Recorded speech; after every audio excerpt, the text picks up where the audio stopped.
सत श्री अकाल प्यारे विद्यार्थियों, स्वागत है तुहाडा RGC बोड़ावाल दीयां ऑनलाइन क्लासां दे विच। तां MA पंजाबी भाग पहला दा पेपर पंजाबी साहित्य दा इतिहास उहदी मैं तुहाडे नाल गल कर रहा सी। उहदे विच टॉपिक सी मध्यकाल दा राजसी परिपेख। राजसी परिपेख मतलब उत्थों का मध्यकाल का राजनीतिक ढांचा। सब तो पहला सानू समा बात लेना चाहिए है कि मध्यकाल का जिहड़ा समा है वो 1400 जिहड़ा है 15वीं सदी तो 17वीं सदी तक का साडे विद्वान साडे इतिहासकार उसनू मन लेंदे आ। तो ये मैं तुहाडे नाल गल कर चुकिया सी कि मध्यकाल का राजनीतिक ढांचा किहो जिहा सी, किहड़े राजिਆਂ ने राज कीता सी।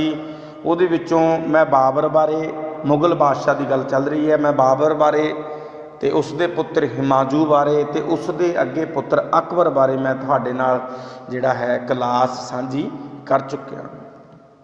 और अज जो बादशाह अकबर सी उहदा बेटा सलीम, उहदा शहजादा सलीम, उहदी गल मैं तुहाडे नाल गल करूँगा, जिन्होंने जहांगीर की उपाधि दे के तख्त दा वारस बनाया गया। उहदी गल मैं तुहाडे नाल अज इस क्लास दे विच करांगा। 24 सब तो पहला तो अकबर जिहड़ा है उसकी मौत हो गई सी अक्तूबर 1605 ईस्वी दे विच। 24 अक्तूबर 1604 नूं ही शहजादा सलीम नूं जहांगीर का खिताब धारण करके हिंदुस्तान के तख्त उपर बिठा दिता सी। उसने अपने मुढ़ले जीवन के वरियां विच अकबर की धार्मिक नीति नूं अपनाई रखिया। मंगलवार अते ऐतवार ये दो दिन जिहड़े हन, मंगलवार ते ऐतवार, इन्हां दो दिनां दे विच ओ राजे वल्लों जिहड़ा है शिकार खेडण की मनाही सी। शिकार नहीं सी खेडना। तो 6 अप्रैल 1606 नूं उसदे पुत्र शहजादा खुसरो ने उस विरुद्ध बगावत कर दी। तो जहांगीर ने इस बगावत नूं दबा तो दिता, खुसरो नूं गिरफ्तार भी कर लिया। और जहांगीर नूं एक सूत्रां तो सूचना मिली कि सिखां दे 5वें गुरु श्री गुरु अर्जन देव जी ने खुसरो नूं आशीर्वाद दिता सी। तां करके वो जिहड़ा है अपने उस गद्दी दे लई जां उस अपने प्यो दे नाल जिहड़ा है वो लड़िया, प्यो दे विरुद्ध होया। ये सारी मल के पंजाबी च कह लो कि सारा सिखाया होया श्री गुरु अर्जन देव जी दा सी उहदे मुताबक। तो गुरु जी का उस समय हिंदुआं अते मुसलमानां नूं बड़ा सत्कार सी, बड़ा प्रेम सी। गुरु जियां दे विच बिल्कुल भी इस तरह का ना मात्र जिहड़ा है ही नहीं सी, कुछ भी इस तरह का कि वह किसी धर्म के किसी व्यक्ति के विरुद्ध जा सकन। परंतु मौके दे गलत लोगों ने जिहड़ा है गुरु जियां दे विरुद्ध आपसी जिहड़ा है राजनीति नूं पाड़ा पाउण दे लई, आपसी मौके दे हालातां नूं खराब करन दे लई जहांगीर दे कन्नी ये गल भरी कि जे तेरे तख्त नूं, जे तेरे राज नूं खतरा है तो वो जो सिखां दा 5वीं जिहड़ी पातशाही है उसे तो ही है। और उही जिहड़ा है लोकां नूं सिखा के भेजदा है, तेरे विरुद्ध बगावतां कराउंदा है। तो कहते कि जिन्ने भी राजे महाराजे होए ज़्यादातर कन्नां दे कच्चे ही सी। और जहांगीर भी इस तरह ही होया। उन्हां लोकां दे बहकाविਆਂ च आके उन्हें गुरु जियां दे उल्ट जिहड़ा है हठ धर्मी तो कम लैंदियां होया उन्हां नूं शहीद करवा दिता। इस शहादत के बारे उसने तअस्सुब दा वेरवा तुझ के जहांगीरी विच भी मिलता है। तो जहांगीर ने अपने राजकाल दे विच कोई बहुता विशेष काम नहीं सी कीता, क्योंकि उसने राज की जिहड़ी समुची बांगडोर सी वो नूर जहां नूं संभाली हुई सी। तो जहांगीर की मौत हो गई तो उहदे उपरंत शहजादा खुरम शाहजहां की उपाधि धारण करके दिल्ली के तख्त उत्ते बैठा, जिसनों असी शाहजहां के नाम के नाल जिहड़ा बुलाउने हाँ, परंतु उन्हां दा नाम सी जिहड़ा वो खुरम सी। तो नूर जहां नूं 2 लाख रुपया पेंशन दे के लाहौर भेज दिता गया। ਜਿੱਥੇ 1655 ਵਿੱਚ ਉਹਨਾਂ ਦੀ ਮੌਤ ਹੋ ਗਈ। ਤਾਂ ਸ਼ਾਹਜਹਾਨ ਨੇ ਆਪਣੇ ਭਰਾ ਸ਼ਹਿਰਜ਼ਾਦ ਤੇ ਦਾਨਿਆਲ ਦੇ 2 ਪੁੱਤਰਾਂ ਨੂੰ ਮੌਤ ਦੀ ਸਜ਼ਾ ਦੇ ਦਿੱਤੀ। ਉਸ ਦਾ ਇੱਕ ਭਰਾ ਪਰਵੇਜ਼ ਉਹ ਪਹਿਲਾਂ ਹੀ ਮਰ ਚੁੱਕਾ ਸੀ। ਇਸ ਵਾਸਤੇ ਸ਼ਾਹਜਹਾਨ ਦੀ ਹਕੂਮਤ ਨੂੰ ਕਿਸੇ ਪਾਸੋਂ ਕੋਈ ਖਤਰਾ ਨਾ ਰਿਹਾ, ਕਿਉਂਕਿ ਜਿੰਨੇ ਪੁੱਤਰ ਹੁੰਦੇ ਆ ਤਾਂ ਹਰ ਇੱਕ ਉਹ ਜਿਹੜਾ ਉਹਨਾਂ ਦਾ ਬਾਪ ਹੁੰਦਾ ਹੈ, ਉਹ ਰਾਜਾ ਹੁੰਦਾ ਹੈ, ਉਸ ਨੂੰ ਹੁੰਦਾ ਹੈ ਕਿ ਮੈਂ ਕਿਹੜੇ ਪੁੱਤਰ ਨੂੰ ਗੱਦੀ ਦੇ ਕੇ ਜਾਵਾਂ। ਪਰੰਤੂ ਗੱਦੀ ਦਾ ਵਾਰਸ ਸਾਰੇ ਹੀ ਹੁੰਦੇ ਆ, ਕਿਸੇ ਇੱਕ ਨੂੰ ਗੱਦੀ ਥੋਪ ਦਿੱਤੀ ਜਾਂਦੀ ਹੈ ਔਰ ਉਹਦੇ ਭਰਾ ਜਿਹੜੇ ਆ ਉਹ ਵੀ ਗੱਦੀ ਦੇਣ ਦੀ ਲਾਲਸਾ ਨਾਲ ਆਪਸ ਟਕਰਾਓ ਕਰਦੇ ਆ। ਪਰੰਤੂ ਸ਼ਾਹਜਹਾਨ ਨੇ ਇਹ ਖਤਰਾ ਹੋਣ ਤੋਂ ਪਹਿਲਾਂ ਹੀ ਆਪਣੇ ਭਰਾਵਾਂ ਨੂੰ ਮਾਰ ਦਿੱਤਾ ਜਾਂ ਉਸ ਤੋਂ ਪਹਿਲਾਂ ਹੀ ਜਿਹੜੇ ਉਹ ਮਰ ਗਏ।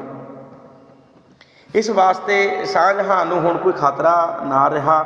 ਸ਼ਾਹਜਹਾਨ ਨੇ ਅਕਬਰ ਦੀਆਂ ਸੁਲਾਹੁਲ ਨੀਤੀਆਂ ਦੀ ਬਜਾਏ ਬਦਲਾ ਲਓ ਨੀਤੀਆਂ ਉੱਪਰ ਚੱਲਣਾ ਪਸੰਦ ਕੀਤਾ। ਕਹਿਣ ਦਾ ਭਾਵ ਕਿ ਜੋ ਉਹਨਾਂ ਦੇ ਦਾਦਾ ਜੀ ਬਾਦਸ਼ਾਹ ਅਕਬਰ ਇੱਕ ਮਿਲਵਰਤਨ ਰਾਜੇ ਸੀ, ਹਰ ਇੱਕ ਦੀ ਜਿਹੜਾ ਹੈ ਆਗਿਆਕਾਰੀ, ਹਰ ਇੱਕ ਨਾਲ ਪ੍ਰੇਮ, ਇਸ ਤਰ੍ਹਾਂ ਦਾ ਜਿਹੜਾ ਉਹਨਾਂ ਦਾ ਰੁਤਬਾ ਸੀ, ਉਹ ਰੁਤਬੇ ਤੋਂ ਬਿਲਕੁਲ ਉਲਟ ਜਿਹੜਾ ਹੈ ਇਹਨਾਂ ਨੇ ਨੀਤੀਆਂ ਜਿਹੜੀਆਂ ਉਹ ਅਪਣਾਈਆਂ ਔਰ ਆਪਣੇ ਧਰਮ ਨੂੰ ਜਿਹੜਾ ਉਹਦੇ ਵਿੱਚ ਵਾਧਾ ਕਰਨ ਦੇ ਲਈ, ਉਹਨੂੰ ਸਿਖਰਾਂ 'ਤੇ ਪਹੁੰਚਾਉਣ ਦੇ ਲਈ ਮਾੜੀ ਤੋਂ ਮਾੜੀ ਨੀਤੀ ਦਾ ਪ੍ਰਯੋਗ ਕੀਤਾ। ਉਸਦੇ ਹੀ ਰਾਜਕਾਲ ਦੌਰਾਨ ਪੁਰਤਗੀਜ਼ ਜਿਹੜੇ ਆਪਾਂ ਅੰਗਰੇਜ਼ਾਂ ਦਾ ਆਉਣਾ ਕਹਿੰਦੇ ਹਾਂ, ਪੁਰਤਗੀਜ਼ਾਂ ਨੇ ਪੂਰਬੀ ਬੰਗਾਲ ਵਿੱਚ ਆਪਣੀ ਇੱਕ ਵਪਾਰਕ ਬਸਤੀ ਕਾਇਮ ਕਰ ਲਈ। ਕਹਿਣ ਤੋਂ ਭਾਵ ਕਿ ਇਹਨਾਂ ਦੀ ਆਗਿਆ ਦੇ ਨਾਲ ਹੀ ਕੀਤੀ ਹੋਵੇਗੀ। ਤਾਂ ਸ਼ਾਹਜਹਾਨ ਦੀ ਆਗਿਆ ਦੇ ਨਾਲ ਹੀ ਜਿਹੜਾ ਉਹਨਾਂ ਨੇ ਇੱਕ ਆਪਣਾ ਵਪਾਰ ਦੇ ਮਾਧਿਅਮ ਰਾਹੀਂ ਇੱਥੇ ਆਪਣੇ ਜਿਹੜੇ ਹੈ ਪੈਰ ਟਿਕਾਏ। ਉਸ ਤੋਂ ਬਾਅਦ ਹੌਲੀ ਹੌਲੀ ਉਹ ਪੈਰਾਂ ਨੇ ਅਜਿਹਾ ਜੰਮਣਾ ਸ਼ੁਰੂ ਕੀਤਾ ਕਿ ਲੰਬਾ ਸਮਾਂ ਸਾਡੇ 'ਤੇ ਰਾਜ ਕੀਤਾ ਹੈ। ਉਹੀ ਪੁਰਤਗੀਜ਼ ਨੇ, ਉਹਨਾਂ ਦੀ ਹੀ ਗੱਲ ਹੈ। ਤਾਂ ਉਹਨਾਂ ਨੇ ਇਸ ਇਲਾਕੇ ਦੇ ਲੋਕਾਂ ਨੂੰ ਮੱਲੋ ਮੱਲੀ ਈਸਾਈ ਬਣਾਉਣਾ ਸ਼ੁਰੂ ਕੀਤਾ। ਇਸ ਕਾਰਨ ਸ਼ਾਹਜਹਾਨ ਨੇ ਉਹਨਾਂ ਉੱਪਰ ਹਮਲਾ ਕਰਨ ਦੀ ਯੋਜਨਾ ਬਣਾਈ। 1 ਸਾਲ ਤੱਕ ਉਸਨੇ ਪੁਰਤਗੀਜ਼ਾਂ ਉੱਪਰ ਘੇਰਾ ਪਾਈ ਰੱਖਿਆ। ਆਖਿਰ ਉਸਨੇ ਉਹਨਾਂ ਨੂੰ ਹਰਾ ਦਿੱਤਾ। ਦੱਖਣ ਵਿੱਚ ਵੀ ਸ਼ਾਹਜਹਾਨ ਦੀ ਨੀਤੀ ਕਾਮਯਾਬ ਰਹੀ। ਉਸਨੇ ਕੁਝ ਮਰਾਠਾ ਯੋਧਿਆਂ ਨੂੰ ਆਪਣੀ ਫੌਜ ਵਿੱਚ ਸ਼ਾਮਲ ਕਰਕੇ ਅਹਿਮਦਨਗਰ ਨੂੰ ਵੀ ਆਪਣੇ ਅਧੀਨ ਕਰ ਲਿਆ। ਪਰ ਇਸੇ ਦੌਰਾਨ ਸ਼ਾਹਜਹਾਨ ਦੀ ਪਿਆਰੀ ਪਤਨੀ ਮੁਮਤਾਜ਼ ਮਹਿਲ ਦੀ ਮੌਤ ਹੋ ਗਈ। ਜੋ ਤਾਜ ਮਹਿਲ ਤੁਸੀਂ ਆਗਰੇ ਦੇ ਵਿੱਚ ਸ਼ੋਭਿਤ ਦੇਖ ਰਹੇ ਹੋ, ਉਹ ਕਿਹਾ ਜਾਂਦਾ ਨਹੀਂ ਹੈ ਹੀ ਹੈ ਕਿ ਸ਼ਾਹਜਹਾਨ ਦੀ ਪਤਨੀ ਮੁਮਤਾਜ਼ ਦੀ ਯਾਦ ਦੇ ਵਿੱਚ ਜਿਹੜਾ ਬਣਿਆ ਹੈ। ਆਪਣੀ ਪਤਨੀ ਨੂੰ ਬੜਾ ਪ੍ਰੇਮ ਸ਼ਾਹਜਹਾਨ ਕਰਦਾ ਸੀ। ਤਾਂ ਉਹਨਾਂ ਦੀ ਮੌਤ ਹੋ ਗਈ ਅਤੇ ਉਹ ਦੱਖਣ ਦੀ ਮੁਹਿੰਮ ਵਿੱਚ ਛੱਡ ਕੇ ਵਾਪਸ ਮੁੜ ਗਏ। ਤਾਂ 1636 ਈਸਵੀ ਵਿੱਚ ਸ਼ਾਹਜਹਾਨ ਨੇ ਦੁਬਾਰਾ ਦੱਖਣ ਦੇ ਇਲਾਕੇ ਵੱਲ ਚੜ੍ਹਾਈ ਕੀਤੀ ਅਤੇ ਖਾਨਦੇਸ਼, ਵਿਰਾੜ, ਤੇਲੰਗਾਨਾ ਅਤੇ ਦੌਲਤਾਬਾਦ ਨੂੰ ਪੱਕੇ ਤੌਰ 'ਤੇ ਆਪਣੇ ਅਧੀਨ ਕਰਕੇ ਇਹਨਾਂ ਖੇਤਰਾਂ ਦੀ ਬਾਗਡੋਰ ਔਰੰਗਜ਼ੇਬ ਦੇ ਹਵਾਲੇ ਕਰ ਦਿੱਤੀ।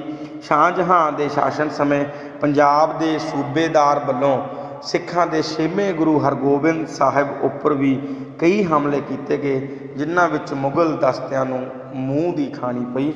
ਸ਼ਾਹਜਹਾਨ ਨੇ ਲਗਭਗ 30 ਵਰ੍ਹੇ ਦਿੱਲੀ ਦੇ ਤਖਤ ਉੱਪਰ ਰਾਜ ਕੀਤਾ ਅਤੇ ਉਸ ਦੇ 4 ਪੁੱਤਰ ਸੀ, ਦਾਰਾ ਸ਼ਿਕੋ, ਮੁਰਾਦ, ਔਰੰਗਜ਼ੇਬ ਅਤੇ ਸ਼ੁਜਾ। ਵਿੱਚੋਂ ਉਹ ਦਾਰਾ ਸ਼ਿਕੋ ਜਿਹੜਾ ਵੱਡਾ ਸੀ, ਉਹ ਵਧੇਰੇ ਰਾਜਾ ਉਸ ਨੂੰ ਪਸੰਦ ਕਰਦਾ ਸੀ, ਆਪਣਾ ਉੱਤਰਾਧਿਕਾਰੀ ਬਣਾਉਣਾ ਲੋਚਦਾ ਸੀ। ਪਰੰਤੂ ਦਾਰਾ ਦੇ ਵਿੱਚ ਔਰੰਗਜ਼ੇਬ ਜਿਤਨੀ ਚਲਾਕੀ ਅਤੇ ਉਹਦੇ ਜਿਤਨੀ ਸਿਆਣਪ ਨਹੀਂ ਸੀ, ਜਿਸ ਕਰਕੇ ਔਰੰਗਜ਼ੇਬ ਨੂੰ ਜਿਹੜਾ ਹੈ ਉਹ ਦਿੱਲੀ ਦੇ ਤਖਤ ਉੱਪਰ ਜਿਹੜਾ ਹੈ ਬਿਠਾ ਦਿੱਤਾ ਗਿਆ, ਦਿੱਲੀ ਦੇ ਤਖਤ ਦਾ ਵਾਰਸ ਬਣਾ ਦਿੱਤਾ। ਤਾਂ ਪਿਆਰੇ ਵਿਦਿਆਰਥੀਓ, ਅੱਜ ਦੀ ਕਲਾਸ ਦੇ ਵਿੱਚ ਆਪਾਂ 2 ਰਾਜੇ ਹੀ ਕੀਤੇ। ਇੱਕ ਜਿਹੜਾ ਸਾਹਿਬਜ਼ਾਦਾ ਸਲੀਮ, ਜਿਹਨੂੰ ਜਹਾਂਗੀਰ ਕਿਹਾ ਜਾਂਦਾ ਇਤਿਹਾਸ ਦੇ ਵਿੱਚ। ਉਸ ਤੋਂ ਬਾਅਦ ਸਾਹਿਬਜ਼ਾਦਾ ਖੁਰਮ, ਉਸੇ ਦਾ ਹੀ ਬੇਟਾ, ਜਿਸ ਨੂੰ ਸ਼ਾਹਜਹਾਨ ਦੀ ਉਪਾਧੀ ਜਿਹੜੀ ਹੈ ਦਿੱਤੀ ਜਾਂਦੀ ਹੈ। ਅੱਜ ਦੀ ਕਲਾਸ ਦੇ ਵਿੱਚ ਸਿਰਫ ਇੰਨਾ ਹੀ। ਧੰਨਵਾਦ।